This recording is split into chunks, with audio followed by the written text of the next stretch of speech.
नमस्कार। महंगाई कमर तोड़ रही है। पेट्रोल और डीजल के दामों में आग लगी हुई थी और आज मोदी सरकार ने बहुत बड़ा एहसान किया और एक्साइज ड्यूटी को घटाया गया है। और जैसा कि अपेक्षित था, नोएडा के कमांडो वॉरियर एंकरों में तो मान लो दिवाली मनने लगी और कितना बड़ा काम मोदी सरकार ने कर दिया। लेकिन आइए थोड़ी सी तफ्तीश करते हैं और थोड़ी सी असलियत समझते हैं आखिर किया क्या है। पेट्रोल का दाम अभी 105 रुपए 41 पैसे प्रति लीटर है। पिछले 2 महीनों में ये 10 रुपया प्रति लीटर बढ़ा था और अब ये 9 रुपए 50 पैसे प्रति लीटर घटाया जाएगा एक्साइज ड्यूटी के कट से। डीजल का दाम 96 रुपए 67 पैसे प्रति लीटर था। ये भी 10 रुपए बढ़ा था पिछले 2 महीनों में चुनावों के बाद और ये 7 रुपए से कम होगा। तो आप देख सकते हैं कि दोनों दाम 2 महीने के पहले वाला जो लेवल था उससे ऊपर ही रहेंगे, उसके नीचे नहीं जाएंगे। 2 महीनों में 10-10 रुपए की बढ़त हुई थी पेट्रोल और डीजल पर। तो पहली बात ये कहनी जरूरी है कि जस का तस मामला 2 महीने पहले का हुआ है। अब आइए बात करते हैं कि 2014 में जब यूपीए की सरकार थी तो पेट्रोल पर एक्साइज ड्यूटी लगती थी 9 रुपए 48 पैसा और डीजल पर लगती थी 3 रुपए 56 पैसा। ये एक्साइज बढ़ाकर मोदी सरकार 27 रुपए 90 पैसे प्रति लीटर पर ले गई पेट्रोल के लिए और 21 रुपए 80 पैसे पर लीटर ले गई डीजल के लिए।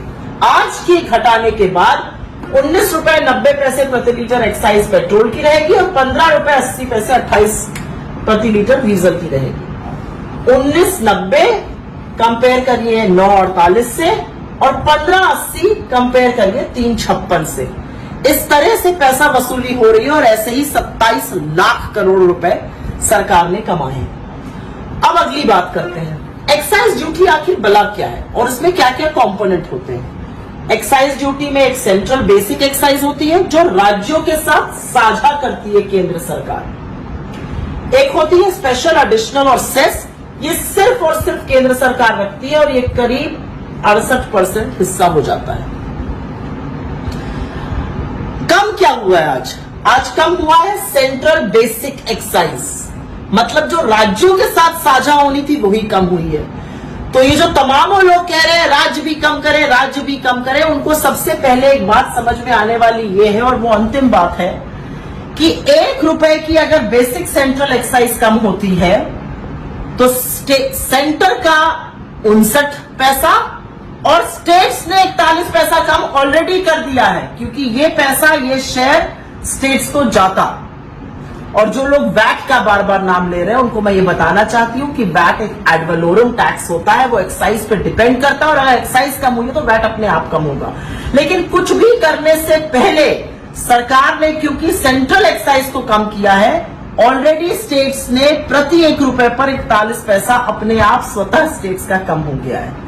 तो इस मायाजाल को समझने की इसलिए जरूरत है क्योंकि ये लोग ये नहीं बताएंगे कि पेट्रोल और डीजल के दामों में आग क्यों लगी। ये कहेंगे वैश्विक दिक्कतें हैं। ये दाम क्रूड ऑयल के $20 प्रति बैरल पर भी आए थे, तब भी रियायत नहीं दी गई थी। आज भी ये आधी अधूरी सहायता है और पता नहीं कितना वक्त लगेगा फिर से ये 9.5 रुपए और 7 रुपए बढ़ जाने में, क्योंकि मात्र 2 महीने के अंतर ये सब बढ़ गया था चुनावों के बाद। तो आंकड़ों को समझिए, दिमाग को खोलिए और सवाल पूछिए, क्योंकि ये पैसे सरकार के नहीं है, ये पैसे आपसे ही लूटकर आपको ही वापस थोड़े कम रूप में दिए जा रहे हैं और वाहवाही लूटी जा रही है।